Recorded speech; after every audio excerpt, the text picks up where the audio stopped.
Hello and welcome to The Point World Affairs. I'm Cha-Sang-mi. President Trump's America First foreign policy sent shockwaves throughout the world in 2018. This is why the whole world is paying keen attention to the Trump administration and the direction of its foreign policy for the new year. Will he continue to be as aggressive now that he's reached the midpoint of his term? To talk more on that, we have with us Dr. Ko Myung-yeon, a research fellow at the Asan Institute for Policy Studies. Thank you for joining us today. Thanks for having me. Let's first take a look at this short clip.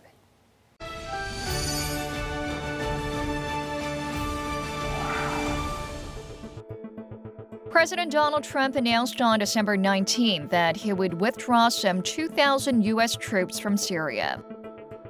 Since September 2014, the U.S. has been operating in Syria to defeat ISIS. In response, James Mattis expressed his intentions to step down as the Secretary of Defense a day after the president made the announcement. So far, Mattis is known to have played the role of a balancer in countering President Trump's impulsive policy decisions.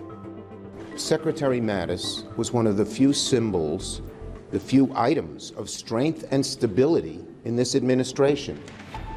Even when the confrontation between the U.S. and North Korea reached its peak in 2017, Mattis had often voiced different opinions from President Trump, seeking diplomatic solutions rather than military options. Our goal here is to ensure that our diplomats speak from a position of strength and we continue to protect the people of the Republic of Korea from any threat from the North. President Trump, who maintains America First priorities, continues to have strained economic and military relationship with his allies. What's more, the White House staff, along with politicians across the board, are opposed to the withdrawal of U.S. troops from Syria. This decision, I believe, has been made by the president, not with sound military advice against it. I think his entire national security team has expressed concerns about withdrawing now. As opposition from other senators, including those from both the ruling and opposition parties, continues to grow, President Trump went out to defend himself by speaking of U.S. allies as if they use the U.S. for its own benefit. We don't want to be subsidizing rich countries at the disadvantage to us, so that makes me a little bit different than any other president because nobody used to ask these questions.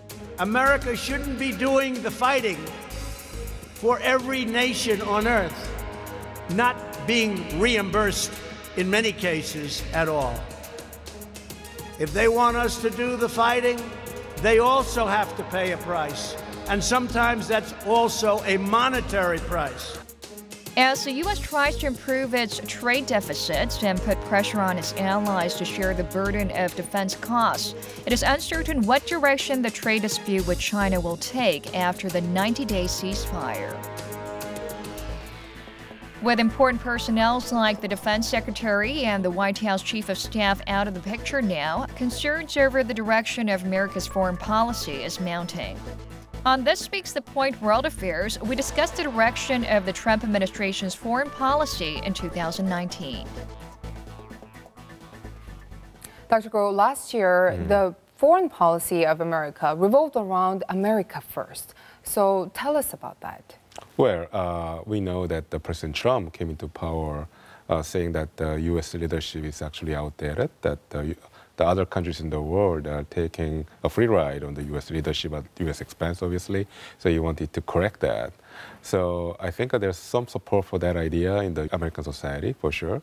But I think what really concerns the U.S. public right now is the fact that America First is not just about American unilateralism, but it's fast degenerating into American isolationism, which actually goes way back in the U.S. history. I mean, we can even say that it dates back to the First World War and then the isolation movement between the Great Wars. But I think the U.S. public is worried that this is going to actually make not just the world less safe, but also the United States less safe. And I think that it was reflected on the former Secretary of Defense, Jim Mattis' resignation letter to President Trump, protesting, in a sense, the unilateral withdrawal of the U.S. forces from Syria. which from General Mattis' point of view would expose the U.S. allies there in the region to the risk of potential annihilation by its enemies. So I think this is something that I think really makes a lot of figures in the U.S. policy establishment, but also as the general U.S. public be concerned about the direction of the U.S. policy in the future.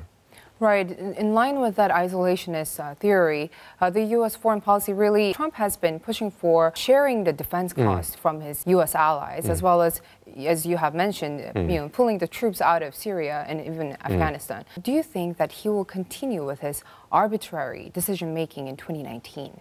Well, chances that he'll go on, I hope not, but then there's some chance that he might maintain the present course of action.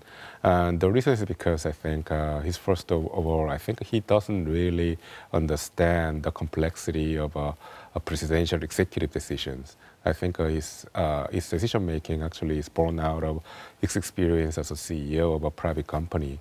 And we know that when a private company, a CEO of a private company makes a serious mistake, the company goes bankrupt, but then all the consequences of a company going bad can be addressed with money, essentially.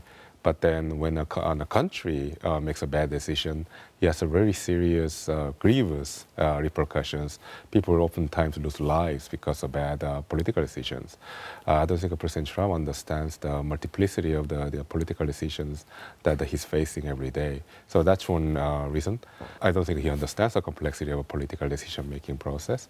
Another important factor here is that I think what his abroad decision-making actually comes out of the fact that he came to Washington as an outsider. He believes he was elected to correct most of the policy paradigms that forms the basis of the current U.S. policy. So he came into power believing that everything that the U.S. has done in the past has been wrong. And it's not just him, actually. His support base believes in this. So this abrupt decision-making that we have seen so far, I don't think it's just a reflection of his governing style. I would say it's a reflection of his governance philosophy. So if that's the case, and then I think he'll keep making these kind of decisions in the foreseeable future. I see. As much as abrupt decisions he's making, it seems like we're continuously getting used to his tweets and his these kind of impromptu kind of decisions. We'll connect to other experts to hear about that. To glean more information on Trump's cabinet, joining me now is Juan Cole, professor of history at University of Michigan. Welcome, Juan. Thank you. The sudden resignation of Defense Secretary James Mattis led to a new acting Secretary of Defense, Patrick Shanahan, taking over. What does Mattis' resignation mean for the Trump administration's foreign policy?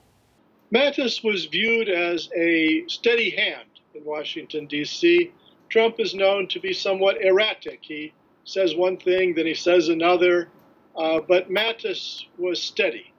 And so now I think official Washington, is very nervous and upset that there's nobody at the Defense Department with a strong hand on the till. Mattis' successor is being brought in as an acting Secretary of Defense.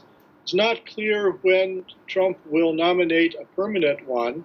An acting person is, more under Trump's control than a Secretary of Defense who's been vetted by the Senate and approved.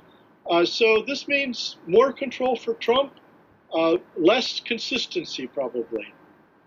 Do you foresee any big changes in Trump's foreign policy this year?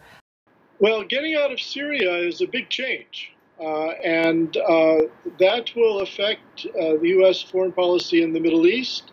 Many U.S. allies almost certainly are hedging their bets now. They're a little nervous that will the United States stay with them, or will Trump, who is kind of an isolationist, will he just leave them to their own devices? So that's one. And there's some thinking that he wants to get out of Afghanistan as well. Afghanistan is a huge mess. About half of the country is in the hands of the Taliban. Pakistan has a hand in there. India has a hand in there. Iran still does, and to some extent maybe Russia. And all of them will then try to fill that vacuum were the United States to leave. there's every possibility that the Kabul government would fall to the Taliban were the United States not to have troops on the ground there. So this could also be a kind of geopolitical earthquake. President Trump has been putting pressure on U.S. allies on especially the military obligations or sharing the defense costs. Do you think this America First policy will continue in 2019? Yes, and I think they will accelerate. That is to say, he campaigned on this neo-isolationism, on having the allies pick up the costs and indeed defend themselves, closing the bases abroad. As you know, he suggested that Japan and South Korea should get their own nuclear bombs and that the United States should depart both countries. And once he got into the presidency, I think people like Mattis, his former national security advisor, H.R. McMaster, John Kelly, his chief of staff, all of three of whom have been generals, convinced him at least to go slow on these policies and, if possible, to put them off entirely or change his mind. And so he complained about this with regard to Syria. He said, I wanted to get out of Syria. They told me go slow. I went slow. They said they needed another 6 months. I gave them 6 months. Now I decided to do it, and they're saying they want another 6 months. No, it's over with.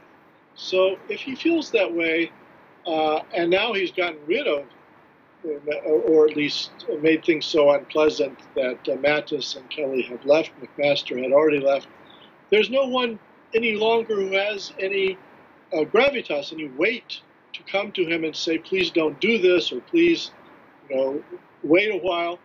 So it could well be that his unilateralist and isolationist view of the world will be imposed in 2019 in a much more thoroughgoing and rapid way. Thank you so much. That was Juan Cole from University of Michigan. Now, Dr. Go, what do you think about the analysis of Professor Cole, especially on the acceleration of this America First policy? Oh, I couldn't agree more in that aspect. We have observed so far that President Trump seems to be gaining some sort of confidence about his foreign policy making skills. I think he definitely gained a lot of confidence after what he considered to be a successful meeting between him and Kim Jong-un, and which, according to him, has led to not just like a maintenance of status quo in the Korean Peninsula, but a sort of resolution of the ongoing nuclear crisis in the Korean Peninsula. So I think this newly gained confidence is translating to a gain back to bringing pressure to not on the enemies of the United States, but on the allies of the United States. I think he really wants to implement the tenets of his American policy philosophy, essentially that the allies of the United States are the ones taking a ride on the goodwill of the United States. So actually this reflects badly on the U.S.-South Korean relationship, especially for this year, because right now there's an ongoing negotiation between the two countries regarding the burden sharing agreement about the cost of basing U.S. troops in South Korea. How about China? The rise of China has been one of the biggest concerns for America, actually, and especially now with the trade disputes that they have been really fighting over the whole year in 2018. But, it seemed like it's getting better after two leaders have agreed on the 90-day truce on the sidelines of their G20 summit. Do you think that the relationship between Washington and Beijing will improve this year? I doubt it. I think the deterioration of the relationship between China and the United States is a long-term trend, I would say.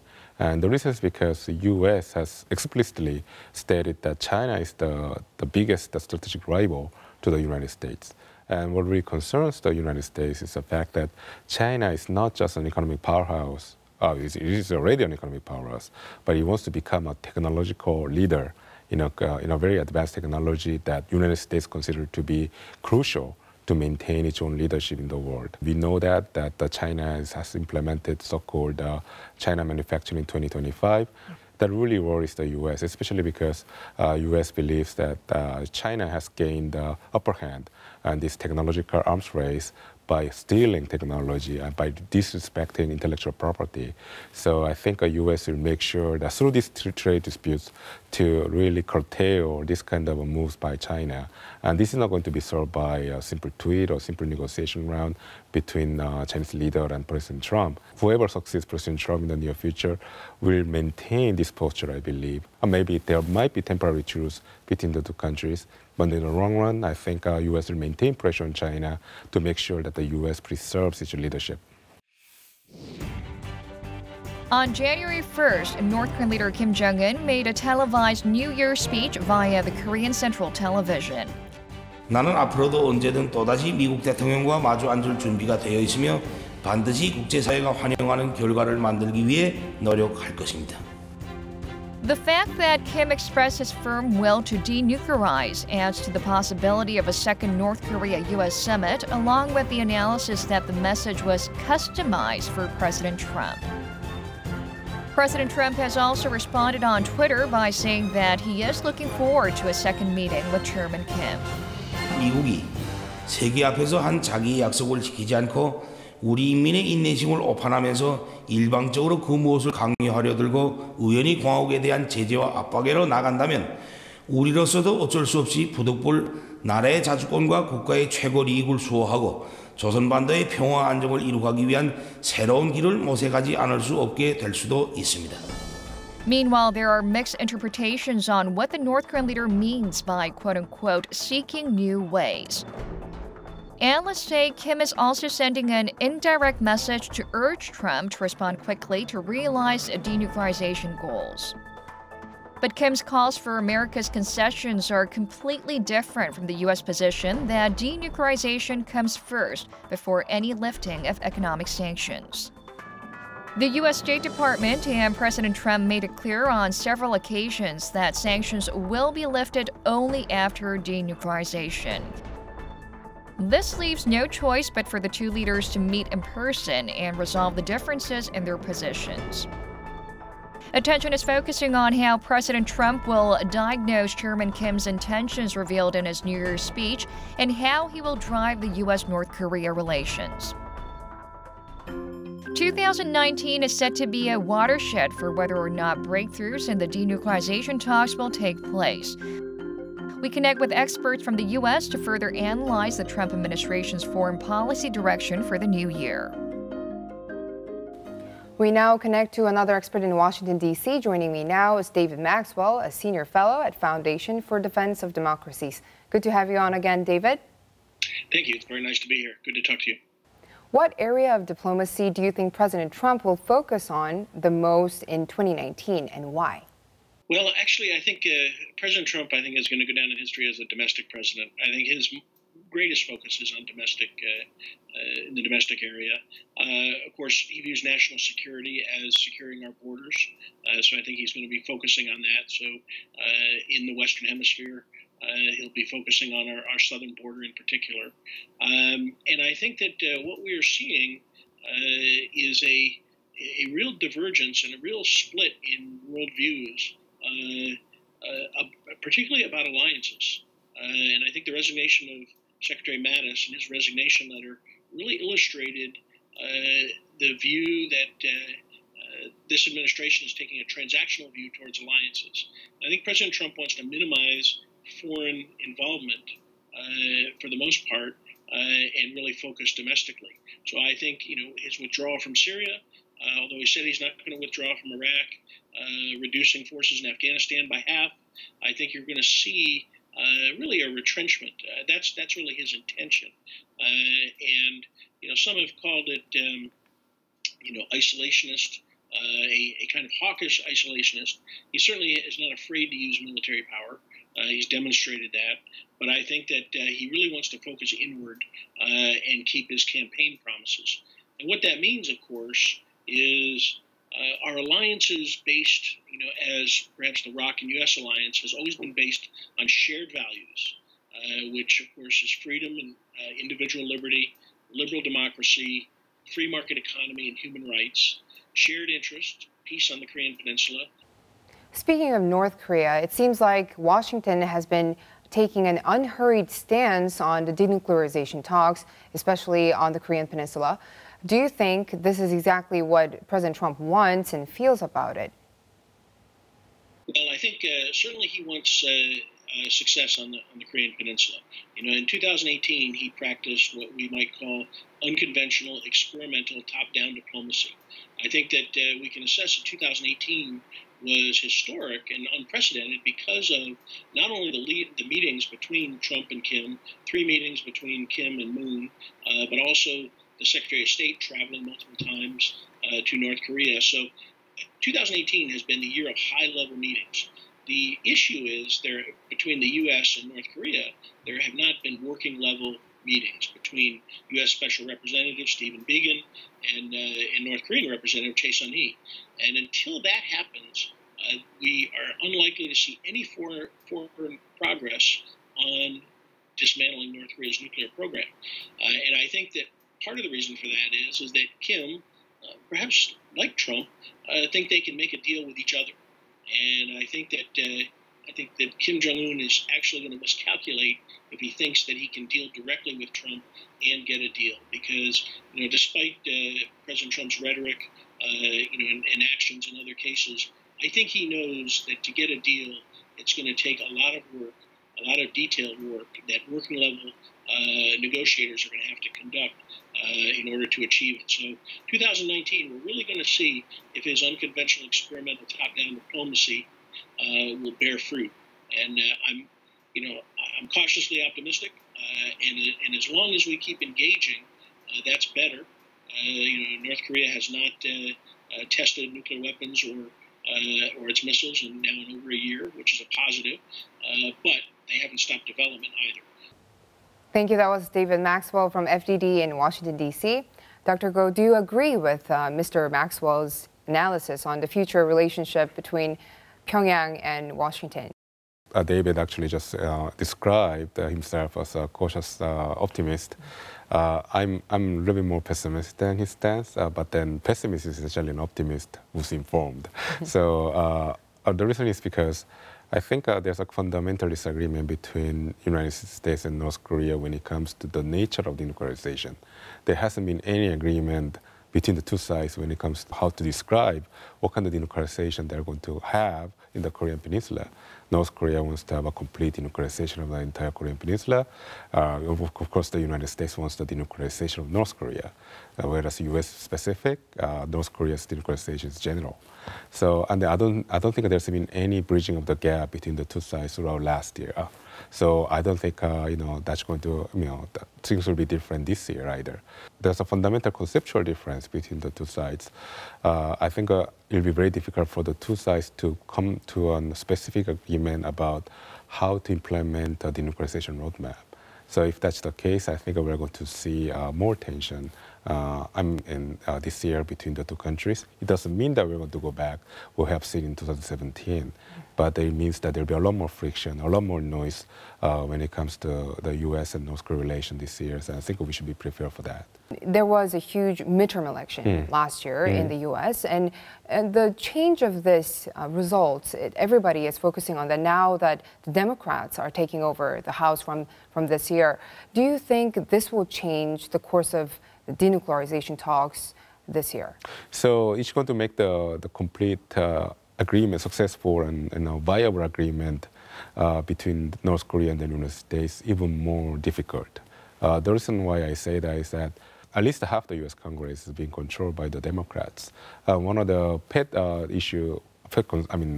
complaint by the Democrats about President Trump is the fact that President Trump essentially withdrew from the Iran nuclear deal. And the reason why he withdrew from the Iran nuclear deal was because he said that it wasn't actually strong enough, or he had enough details to make sure that Iran stayed nuclear free. So that's going to be the benchmark for the Democrats, though. If President Trump succeeds in reaching a unilateral agreement with North Korea without the U.S. Congress input in it, then the Democrats are going to say, look, what kind of deal did you make with North Korea? How does it compare to the Iranian deal that you just canceled? And if if like the details of this hypothetical U.S. DPRK agreement falls short, especially in terms of details in how North Korea is going to engage in denuclearization, the Democrats are going to be very critical and are going to oppose to the idea of implementing the deal. So that's the danger for North Korea. Even if it can convince President Trump to sign a deal with them, that's not going to be the last stop for the U.S. DPRK negotiations. There's an even bigger hurdle, which is called the U.S. Congress now. Okay. Just a few days has passed since New Year, but it seems like we're already facing some changes, at least in wordings of the leaders. But we'll definitely keep close tabs on all these developments. Thank you for joining us today. My pleasure.